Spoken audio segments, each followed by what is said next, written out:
Hello, and welcome to another episode of the Shakedown with my friend and yours, the one that they call Sir Baxterby. How are you doing, good sir? It doesn't matter how you're doing, Sir Baxterby, because there are very many F1 centric thread at which we need to pull. Talk to me about Lando Norris, Baxterby, because I know we are coming at this Lando Norris first championship of the drivers' variety from orthogonal positions.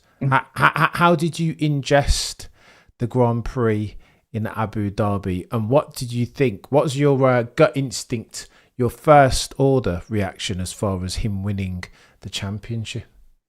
Cameron, before I answer that question, I want to just address something that's been happening in the chat of this podcast for a little while. So, I log in before the episodes and I see comments. Michael, I see you, and you go, "Is today the day? Is today the day?" Is today the day that Baxter finally sings? And I feel like Lando Norris winning his first World Championship is a fitting occasion for said song to happen. People have seen my warm ups on Twitter already, and let's get into it. And this genuinely was one of my first thoughts when Lando crossed the line to win that first championship. So, sorry, let's make sure I charge very reasonable rates for this, by the way. Okay. It's coming home. It's coming home. It's coming. F1's coming home. Yeah, that's right. 4 years after the Great World Championship robbery of 2021, at the very scene of the crime, Lando Norris has returned the championship home to the UK in a glorious moment of victory. It was. He drove a very, very clean race. He made all the overtakes that he had to make. Was prepared to take risks when maybe he didn't shouldn't have done at points. You would have seen other drivers maybe not hit the loud pedal as much as they would do. That overtake on Sonoda, I know we'll probably end up talking about it. I thought was bold and brave. He had the double overtake, which when he first did it, I thought that's incredible. And then Charles and George said, "All right, bet," and did it themselves. But no, he drove a fantastic race. In fact, all three championship contenders drove a fantastic race, and I can't fault any of them. It wasn't a race where somebody threw it away. They all did their bit, but ultimately, Lando got the job done, and it's a great thing for for F1 to have a new champion. F1 is about loves its stories, and Lando Norris winning a championship that so many people, myself included, thought was never going to happen. It's a great story for the sport.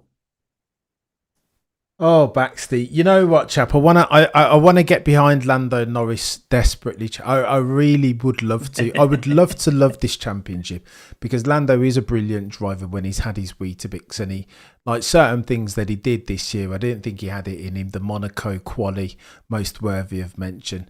I didn't think that he'd do what he had to do, aka get a podium in Abu Dhabi. I thought he'd bottle it again. But Baxter, I'm going to be honest with you. I just can't. There's something. There is something stopping me. Of course, I'm a Max Verstappen fan, and it felt like as I look at 2025 holistically, it feels like I'm Neo in the Matrix when he sees the black cat. It feels like there is a glitch somehow in the F1 Matrix, and that Max Verstappen, the story, Baxter, was Max making the comeback, right? Four soon to be five-time champion, and I feel like I've had my ultimately Lando got it done, and I've got to give him props. Like I'd be being a bit of a winker if I didn't do it, and especially when I didn't think he'd be able to do it. But yeah, and still, I feel like something happened that wasn't supposed to happen, a la 2012 when I thought Alonso was the best driver on the grid, and yet Sebastian Vettel was the owner of the driver championship trophy that year. Am I being too harsh, Baxter? I suspect you're feeling like you did after Abu Dhabi 21 as well. I've seen that reaction video. Don't you worry, mate. True. No, it is a universal truth in Formula One that the best driver doesn't always win the championship. I mean, Max has been the best driver this year. That's beyond doubt. But actually, I think McLaren played the strategy in the final race perfectly. I watched your recent episode with Peter Windsor, and he said that Red Bull were a one-car team. And he's absolutely spot on when he says that because and McLaren actually utilised their other car perfectly. A to give Oscar the credit, sorry, to give Oscar the chance of chasing Max down to win the race, but then also having the option to say, look, if things get a little bit hairy behind, we can do what needs to be done to get Lando the championship because he has the privilege of the points advantage. So yeah, it was a brilliant performance by McLaren on the day. They got everything right. The pit stops were on point. Max drove a great race. He did exactly what you would expect him to do. He moved over on Lando at the start. That didn't work. He drove off into the distance, but couldn't do the backup. You know, couldn't do the backing up tactic because Oscar was there, and that risked the race win. And he couldn't risk that because he needed to win the race to win the championship. He couldn't afford to lose to Oscar.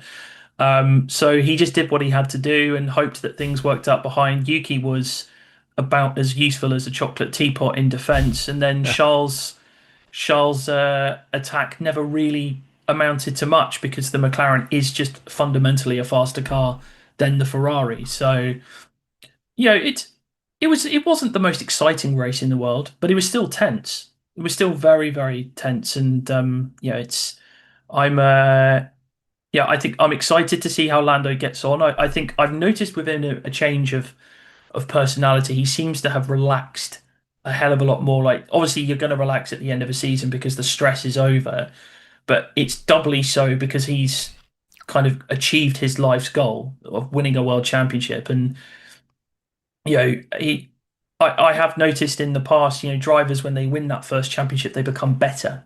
Jenson Button, perfect example. I think he was so much better than when after he won that championship. Vettel was another one. Max is another case in point. They become better once they achieve the goal. And I have a good feeling that Lando will become a better driver. Um, you know, whether he wins another one, I don't know. It depends on how McLaren adapt to these new regs and everything else. But they're going to have a Mercedes engine in the back of their car. I will be interested to see if he and Georgia are sharing the same tarmac next year because that will be fascinating to watch. Maxty, talk to me about deserving because this thing keeps popping up. There are two schools of thought. Obviously, the one there, the winner deserves it. If you get it over the line and you end up with the most points, then you are the most deserving driver as far as the championship's concerned. And then there's the other that says, well, Lando wouldn't have won but for favouritism, but for the inversion at Monza. He's a fair weather champion. Some say to that. So Bax, do you respond how? No, it's nonsense. Of course he deserves it. He scored the most points. So, in a championship like this, there's been ups and downs for every driver. And I think when you look at where Oscar and Max lost the championship, okay, look, Max, did the Barcelona thing and that cost him a load of points. He spun out of contention in Silverstone. The middle third of the season just wasn't good enough from Red Bull. I mean, Shez and I were there in Hungary, and it was quite shocking to see Max trundling around near the back. And okay, he was the one making the overtakes because he was bored, but it's that was really where he lost the season. Then when you look at Oscar, like okay, you could look at Australia and Monza and blah blah blah blah blah, but actually where Oscar lost the championship was after Zandvoort when he went on that horrible run of form. That he didn't score a podium from Monza until Qatar. That's not championship form in the championship rounds. You know, to use the boxing parlance, you win the championship at the crucial moment, and that's what Lando did. The drive that impressed me the most from Lando was Brazil because he'd taken the lead in the previous round, and I thought, right, how's he going to react to that pressure of leading the championship this late in the season? And he responded perfectly. And I think actually in that back end of the season, okay, look, Max was getting all the headlines, and rightly so, because he was so good. But I would also say that Lando was brilliant, and he made very few mistakes, bar the Qatar qualifying mistake. That was probably about it, really. Yeah, he was exceptional, and it was a brilliant end to the season for Lando, and of course he fully deserves to win the championship. I think you to say that Max deserved it more, I think, is disrespectful to the work that Lando and Oscar did throughout the season to get to that point. And that's, it's they all three of them. deserved the right to drive for the championship, and whoever's ended up with the most points at the end deserved the championship. If it was Max, he would have deserved it. If it was Oscar, he would have deserved it. It's, you know, an F1 season isn't determined by one race, it's determined by what comes before. And, Lando absolutely, did the best job over the course of the whole 24 race season. Well, not the, it's a slightly dodgy way of putting it, but he scored the most points. He deserved to win the championship. Baxter, this is where me and you diverge, sir, because I agree with your first sentiment that Max Verstappen was the best driver over the course of the 24 race season. Ergo, Max Verstappen deserved to win the championship, though. No. You don't think so? No. I mean, as I said, he had a period of time where he may have been the best driver, but he didn't have the car, so he didn't score the points. And ultimately, it doesn't matter if you've been the best driver in the season. The ultimate currency in Formula One is points. If you do not score the points, you're not winning the championship. I mean, look, Max can walk away and say, look, you know what? I didn't win the championship, but I won the most races, I got the most poles, and I led the most laps in what was realistically the second fastest car when Red Bull set up that car properly. Because, as Peter Windsor said, one car team versus a two car team. And, and they were third in the Constructors' Championship, and that shows that. But, he still delivered unbelievable results. And I think he can walk away from the season going, okay, so I didn't get the championship. Everyone knows I'm the best driver anyway. And in some ways, that's a win in itself. So, like remember 2016? Who was the best driver in the sport in 2016? It was Lewis Hamilton. Of course, it was. Mm. So Lewis, therefore, I don't know. This is yeah. So did Nico Rosberg deserve that championship? Of course he did. He drove unbelievably in 2016. But deserved the championship. Of course he did. Of course he did. Lewis would have deserved it as well, bar an engine blow up in Malaysia. But that's motorsport. Sometimes things go against you. Like Kimi Antonelli ploughing into Max, or Kimi Antonelli losing his rear. Matt Baxter. Now we've gone there, haven't we? But that those are motorsports happenings. And I know people will say, but you keep banging on about 2021 and blah blah blah. That's the exception that proves the rule, without wanting to relitigate. And that wasn't a motorsport happening. That was something completely different. But generally in championships like this, motorsport happenings happen and decide the outcome of the championship, like Lewis Hamilton's engine blowing up, like Nigel Mansell's tyre blowing up. It's that's how that is motorsport, and that's the way it goes sometimes. No, Baxter, we're gonna have to agree to disagree, fella. I can't have it, Baxter. I think deserving, for me, always I've been able to detach the outcome from the process, and for me, deserving is Fernando Alonso in 2012. Now that's the example, right? He was the best driver all year, and therefore he deserved to win the championship. There were parallels between that in 2012 and Max in 2025. He was the best driver by a gazillion miles, by all accounts. He's not even close. Lando couldn't hold a candle to that dude. As near as makes no difference, the entire first half of the season, Lando had the best car, and there was Max dropping it on pole at Suzuka. The same thing, the British Grand Prix, Saudi Arabia. Max was the difference maker, and therefore it doesn't sit well with me. Ultimately, I've got to bow at the altar of the eventuality. The ultimate outcome is Lando Norris the championship, but there's nothing that I can say, or you or anybody else, Baxter, to unwind that. But if you're talking about processes, if we're talking about the best driver normalised for machinery over the course of the season, then that's Maximilian Verstappen, and that it leaves a bad taste in my mouth, Baxter, that dude doesn't have the championship. No, and I agree. Like, Max has been the best driver. I mean, he's been the best driver on the grid since 2022. Let's be frank here. He's been levels above. We all remember the horrible 2023 season. I'm sure if you're a Max fan, you were loving it because he was just winning all the bloody time, and it was just a wonderful piece of execution, driver and team, and everything came together for one amazing season. But that doesn't always last. I mean, there will be some that will tell you. I mean, I know, to quote our friend Shez, he believes that Lewis was the best driver in 2012. And there is a little bit of revisionist history going on here, saying that Lewis was the best driver in 2012. It's just that his car was fragile and broke down if you looked at it the wrong way. I wouldn't go that far. I agree with you. Alonso was the best driver in 2012, and I would go a step further and say I still consider Fernando's 2012 season to be better, the best season never to win a championship, and that's with Max's 25 in mind. Um, because yeah, the fundamental difference there is that Max's car was capable of winning a championship when they got it right. Fernando's car was never capable of winning a championship. Yeah, it had zero right being in the championship question. Max's team have been dominating for years before that, so still had the fundamental DNA of a race-winning car, whereas Ferrari had a crap 2011. Their 2012 was rubbish, and Fernando somehow nearly won the championship. But it happens. Sometimes the best driver doesn't win, and but it doesn't take away from the achievement of the guy that still wins the championship. Is Lando Norris going to be remembered as a top 10 all-timer? Probably not. But you know what he will be remembered as? He will be remembered as a world champion. I agree with everything you said there, Baxter, apart from it doesn't take away from the fact that he's a champion. Of course, he is a champion.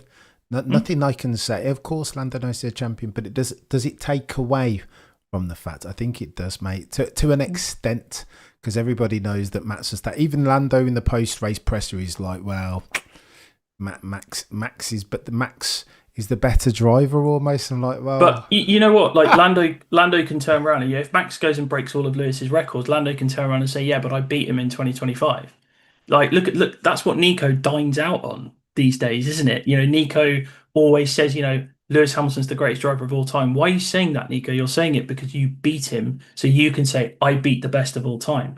And Lando will probably do something similar. I beat one of the best of all time, forgetting the sizable car advantage he had for most of the season. But, as I said, I find it disrespectful to say Lando or Oscar didn't deserve it, that they still worked just as hard as Max did. They grafted, they worked so hard to get there and to get to that opportunity, and they've waited their entire careers for this opportunity to drive for a world championship.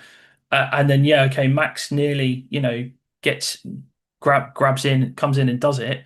But, Lando held strong and was able to get the job done. And there is something to be said for that. It would have been very easy to crumble under that pressure. I think other drivers may well have crumbled under that pressure, but Lando didn't.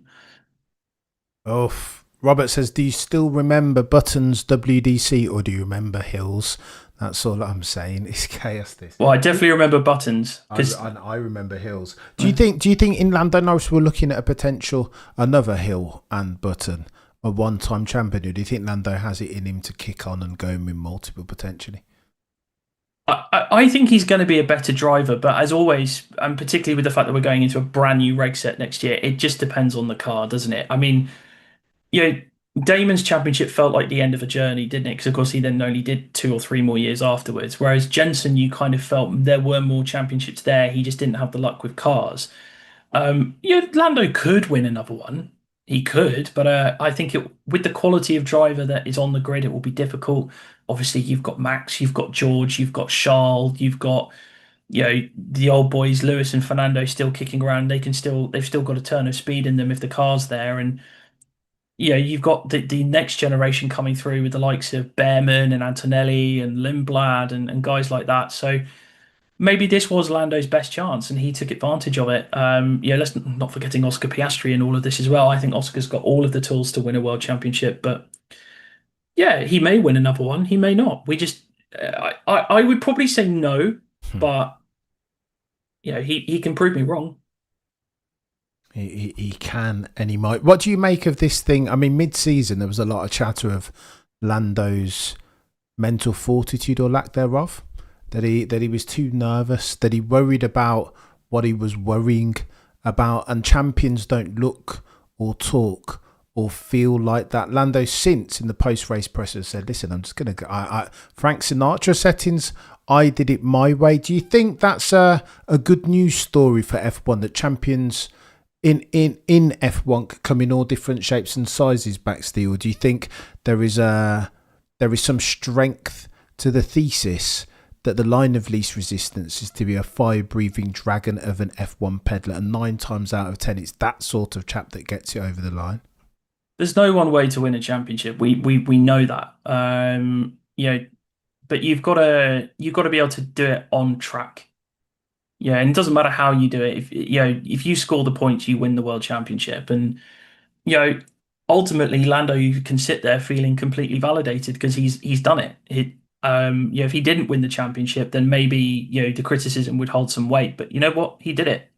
So who are we to judge? I mean, I wrote a great long thread on social media last year saying Lando's not up to it. He hasn't got the mentality to do it.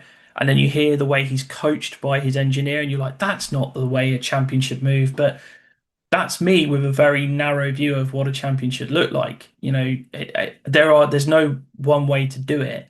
And Lando's proved that there is a different way to do it. Like, okay, it may only win you one championship. Yeah, we've been blessed that we've been able to see two all-time greats in Lewis and Max pretty much back to back over the course of the last 8, 9 seasons. Lewis just relentless consistency, and Max the same, just relentless consistency. And then when they go wheel to wheel, they are unbelievable with the way that they go about it. And it's okay, Lando's biggest weakness is his wheel to wheel, but he still was able to score the most points over the course of a season. And you know maybe it is just a one championship deal, but for him, that's what he'll be able to be satisfied with his career come the end of it because he's achieved things that only 34 other people have done before. He's got what he needed, hasn't he? But Baxter, let me pitch this at you because I was listening to a podcast just before this, and on there they said that there was something about the commentary that the broadcast felt a little bit flat. Normally Crofty's like 2021, Crofty screaming, "It's going Dutch in 2021," blah blah blah. That the commentator always like puts a rubber stamp on a season finale in particular when everything's still at stake. This podcast that I was listening to said that basically a Max Verstappen tide for the longest time floated all F1 boats, and that what would have been better for F1 if we're talking about mainstream success and becoming part of the zeitgeist is Max overturning the 104-point deficit and putting a full stop on what would have been one of the greatest comebacks in sporting history. Do you sense, mate, that there's some air being let out of the 2025 balloon because Max ultimately didn't get it over the line? Would a Max Verstappen win have been better for F1 than a Lando Norris win? I think it would have been just as good. I mean, you can sell both stories are sellable, aren't they? So you've got the great comeback from the great champion, or you've got the new champion getting the job done.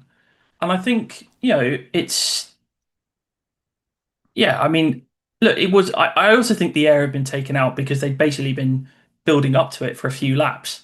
Yeah, it was fairly obvious from about 10 laps out that bar any kind of mistake from Lando, he was going to get the job done, especially when there was the no penalty given or no further action for the overtake on Sonoda. So it wasn't like, if you think in 21, it was literally the last lap, and all of the tension that came around with that, and I think. I think what Crofty did well, his lines weren't, the papaya rules line was a bit pants, but he gave Max Verstappen his flowers. He gave Oscar Piastri his flowers. He made sure to give them praise and to celebrate them as well for what they've achieved. In Max's case, not just this season, but in the seasons previous. And for Oscar, he's having a first real go at the championship. And then, okay, he gave Lando a nice big celebration. I mean, there'll be those that will say that's what Sky wanted. I mean, of course, British broadcast, of course, they prefer a British champion, but no, I thought it was fine. It wasn't the greatest thing I've ever heard, but it was fine. It's mad that everybody's talking about British bias, but even Crofty and Brundle couldn't even feign excitement. They were just like, well, that's because the race wasn't exciting. Once it's settled, I think you kind of there was the bit of excitement with Oscar going past and then Leclerc having a little nibble, but there was only one nibble he had, and then after that it was fine. It was like there was never any real stress, apart from when Lando was going through the traffic. But that was about it, really. And with a view to not bury the lead backs, he talked to me about Lando progressing, making his way through said traffic, particularly about the Sonoda-san incident. Did Sonoda take it? Fluky Sonoda, did he go too far? Yes, he did. Yeah. I completely agree with what Martin Brundle and Nico Rosberg said on the day. I think it was excessive weaving. I think a penalty for Lando in that situation would have been unbelievably harsh, given what had happened. Yeah, I've seen some bad faith actors try and say that, oh, because he wasn't wing mirrors aside and everything else, blah, blah, blah, blah, blah. That's into a corner. You need to understand the rules if you're going to make commentary like that. Let's be clear on that. Yuki took it way too far. And, the stewards get a lot of crap, but you know what? They applied the rules. And they said, well, we're giving him a penalty because he did that. We can't then penalise the other guy because of the cause of why he had to do what he had to do. And, you know, he kept it on the loud pedal and, kept it going, kept his foot in when, as I said earlier, other drivers may have been a bit more timid and gone, oh, no, I don't want to crash. Lando thought, no, I've got to do this now. And he got the job done. And it showed that he had awareness of where he could and couldn't overtake and played it really, really well. It was a smart bit of racing from him, and fair play to him. It wasn't bad from Lando. He'd taken his brave pills that morning, hadn't he? And I concur that Sonoda-san was a tad bit out of order. I don't think necessarily in the trying to get out or trying to ensure that Lando can't take proper advantage. I put a bit charred the slipstream. I think that wasn't weaving necessarily, but when he's paused and then moved to get you, the rules are really clear. You can only move once. You can only move once under braking, and he moved like 3 or 4 times. Okay, at points he was trying to break the toe, which that's fine. I think that's good. That's absolutely fine. But then when you can see that the other guy's coming and you're moving excessively, you're going to get a penalty for that. He's paused every single day of the week. Yeah, and it's you can't do that in this modern day of Formula One. It's just not the way.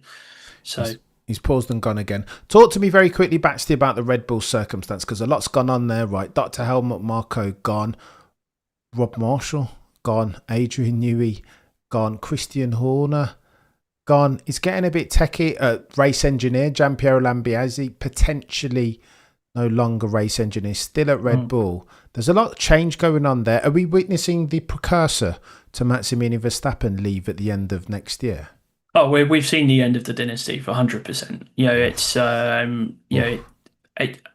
I think Helmut was kind of the last domino in place. I mean, let me be frank. When it comes to Helmut, good riddance. That old fart needed to go with the racist crap he said about Checo and Lewis and everything else. Just no, he needed to go.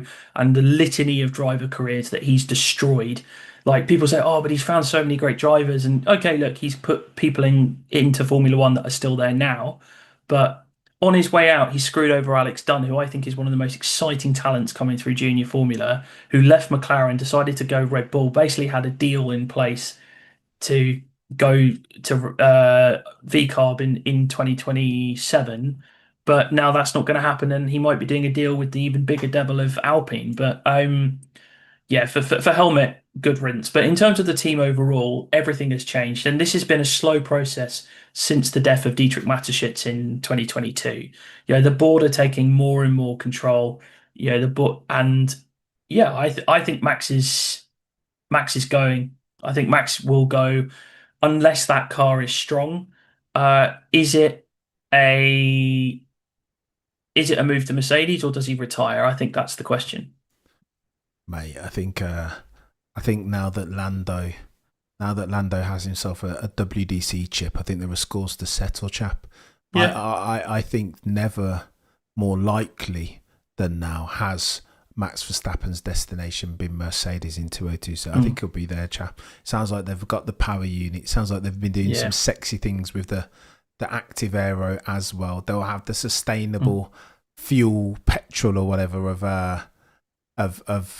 Petronas. I think it's going to get a bit techie, mate. Seen him on the boat with Toto. Yeah, we'll see.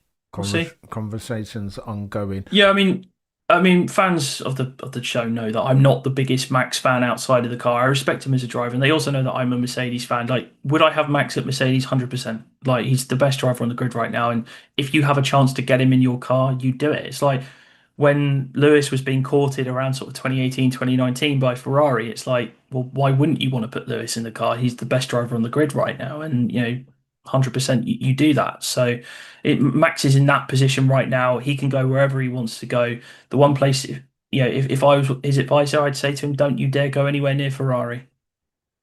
Speaking of which, mate, the only question: what is going on, Baxty? And more to the point. Right, let's double click on this.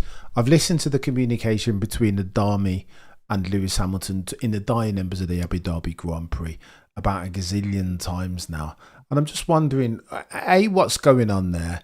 B, how do you fix it? And C, why would Lewis even put himself back in that circumstance going into like the dream is over?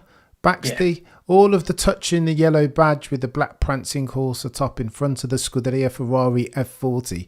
The dream is over. It's gone. Yeah. Sometimes I know Lewis Hamilton's motto is never give up. I would contend that sometimes it's best for your health to give up. Yeah. Don't allow the sport to retire you. Retire from it. No.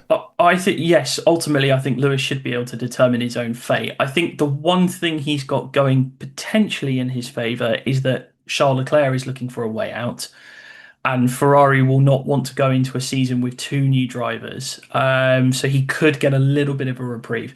I mean, let's be clear with Lewis. Lewis's goal was always to be ready for 2026. Was this year, was it meant to be as painful this year as it has been? No, absolutely not. And I'm not going to sit here as a Lewis fan and say it's been a good year. It hasn't. China sprint aside and a near podium in Silverstone, this is not the Lewis Hamilton that we have come to expect. But Ferrari have been a disaster zone. Like, I knew that Ferrari were going to be a disaster the minute Fred Vasseur said, we're changing 90% of our car. And I've never seen a team change fundamentally in their concept and do well. And that's what's happened to them. They just completely crapped the bed. It was a terrible season all round. It's it's been horrible, and you don't want to see Lewis going out in this way, but he's always said 2026 is the main one. He needs a new race engineer because clearly Adami just, isn't right. It just isn't working. If I'm Ferrari, I would be going to Bono and say, you know what, let's how much do you want? Here's a blank check, write your figure on it. He probably would still say no, but he needs to find a race engineer that he's got some kind of rapport with, because he can't keep going with Adami. I mean, he was shouting at him again in the race, saying, you need to tell me about these track limit violations. You're not telling me. And I think the biggest problem for Lewis is that clearly the team, in some respects, aren't listening to him. They've listened to him on the steering wheel. Like, they've just revealed their new steering wheel for next year, and it's very much in line with what Lewis did from McLaren to Mercedes, going for that simpler design. So that's a net positive.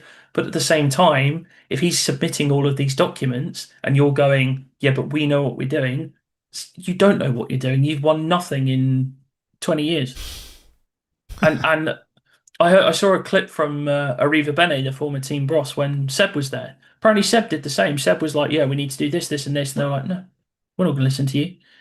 So if you're not going to listen to Seb and you're not going to listen to Lewis Hamilton, you're not going to listen to Max Verstappen.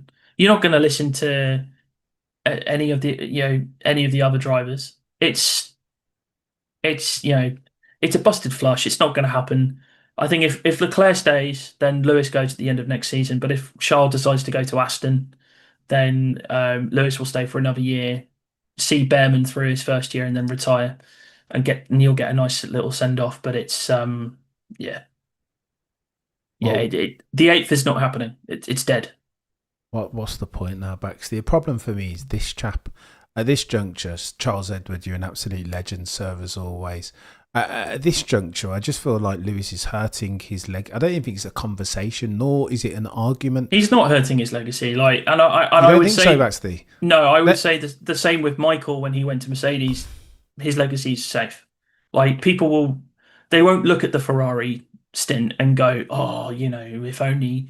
That they'll look at the good times. They'll look at they'll look at the Mercedes days, the McLaren days, and maybe he will be better next year. Who knows? But yeah, I think we are now looking at the one punch too many champion from Lewis, and it's sad. It's really sad, and I will never stop believing in him. I still think he's maybe got one little bit of magic left in him, but it's not a championship. I don't think. Mate, but by dint of the fact that you've referred to Lewis as the one punch too many Yeah, champion, how can we then say, given the terminology that you've just leveraged, Baxley, that he's not hurting his legacy? I think he's. I tell you how I know he's hurting his legacy firsthand. The amount of old Top Gear Lewis Hamilton videos that I've watched over the past 12 months, Baxley, is far too many to be healthy. Like yeah. young Lewis, 07, 08 Lewis, even before the bloody overtake on Pizzioni and PK on at Silverstone in GP. That's all that I'm watching, because I'm somehow I'm trying but failing to erode the memory of Lewis in 2024 and 25 and 23, because that to me, Baxty, that's not Sir Lewis Hamilton. It feels like I'm comparing and contrasting here, but it feels like Muhammad Ali against Larry Holmes.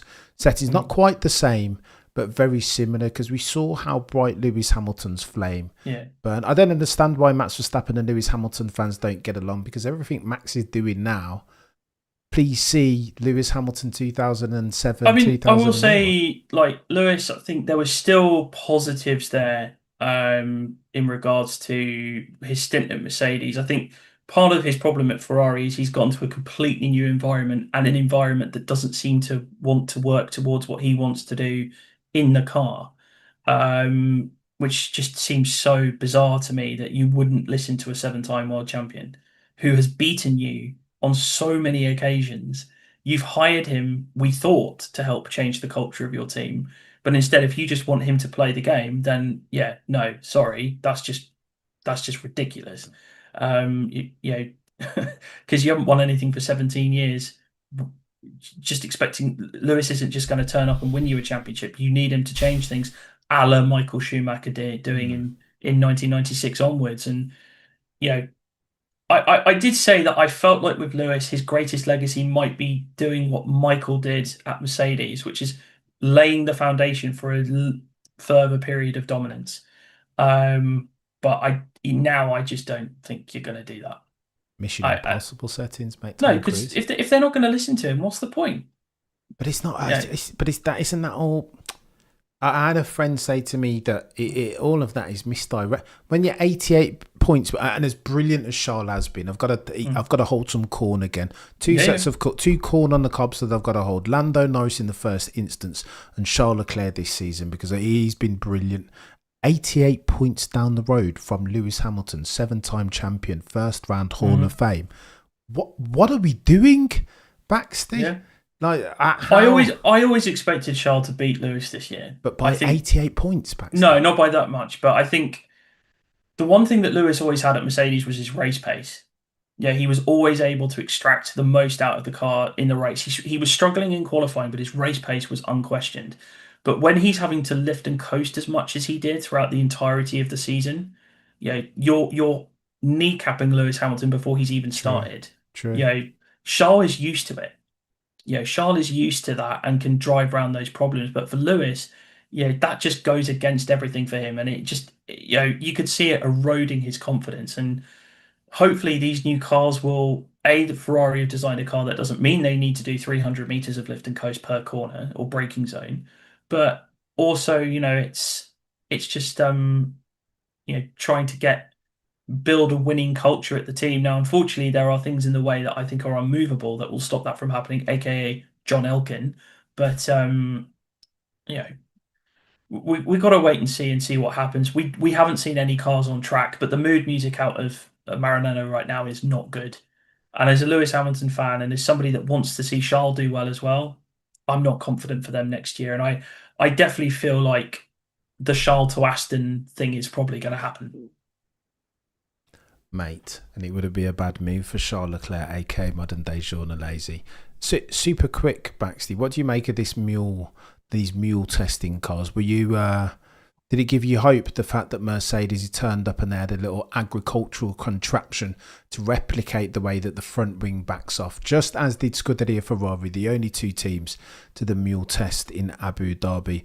Or are you thinking that potentially somebody else, mention no names, Aston Martin might sneak, or Red Bull might sneak in the back door for 2026 with potentially the fastest car?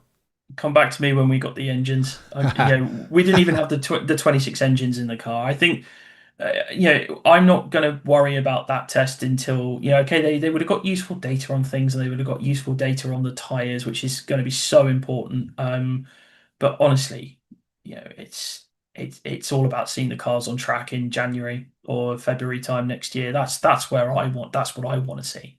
Mate. I don't want to see these mule cars. I think mule cars are stupid. They're for the benefit of the teams. They're not for the benefit of us as fans. We won't be able to infer anything from it. We're going to get the usual Ferrari rumors like, oh, they've got this amount of horsepower, which is completely made up number, so that they can feed the fans hopium that they might finally be able to do it. But no, until we see some cars on track next year, I'm not going to say too much. But I think you have to say Mercedes, from what we're hearing, is going to be the best car, but we just don't know. Mercedes and maybe Aston. I don't have much faith in Ferrari. I don't have much faith in Red Bull with the engine. And Audi and Cadillac are going to be unknowns. Oof. Yasser says no way. Aston will keep Alonso and Stroll. John says, I agree, it's a roll of the dice. Stroll will probably be a champion next year, says Yasser. As good as Lando. Way. Well, look at that, as good as Lando is, to be honest. I don't know about all of that. Stroll. If Adrian Newey wants to prove himself as an effective team principal, he'll tell Lawrence to sack his son immediately. But I mean, Baxley, what are we like? How is that even those aren't words that you can. There's a double jeopardy, a conflict of interest per se. Like how can you? It's not going to happen. The only person that can say it is Adrian, because he's a shareholder. Sack your son, and you own the team. No, Baxley, there's we're reaching here. No, he won't do it, because you can't do it. You can't do it. But that's the thing. That's why Adrian, I think the team principal thing is weird, because it's like he needs to focus on building the car, not being team principal as well. I don't think he's a team principal, mate. We're gonna have to. We'll have this. That's going to be an interesting one to see. But yeah, if Aston Martin want to get serious, go and sign Charles Leclerc. Tell Fernando to retire, because Fernando's retiring next year. We know he is. He's pretty much said it. But go and get yourself a killer driver lineup with Charles Leclerc and like a really exciting junior coming up the ranks. Maybe go and get Alex Dunn or somebody like that. Go and build your team around them and prove that you're serious. And but they're trying to win this for Lance Stroll, and it's just like, really? No. He lost 24-0 in qualifying. What a legend. To that point, Batsy, let me ask you this final question as we round third base. Mm-hmm. You got to pick one driver for 2026 between two old grizzled F1 vets. One is called Fernando Alonso, and one is called Sir Lewis Carl Davidson Hamilton. Who you got, Baxley? Oh. Now, if they were an equal machinery, I would say Lewis would still beat him, because Lewis would find a way over the course of a season, because he'd just wind Fernando up. But I think they're going to be in different teams. They're going to be, and I think Aston is the better project to be at right now. So I would say, based on that, I would say Fernando would beat Lewis next year. I'd be very surprised if Fernando doesn't beat Lewis next year. But then again, a couple of races into 2023, I said I'd be amazed if Lewis beat Fernando, and he did. So yeah. It's interesting the way that there's been almost a paradigm shift in the old man of F1 narrative. That I was critiqued often for saying, "Oh, how comes you can do all this father time business, undefeated, undisputed, when you talk about Lewis, but then Alonso's just sat there, and now all of a sudden nobody's saying that anymore." I think you've got to normalise for car tax.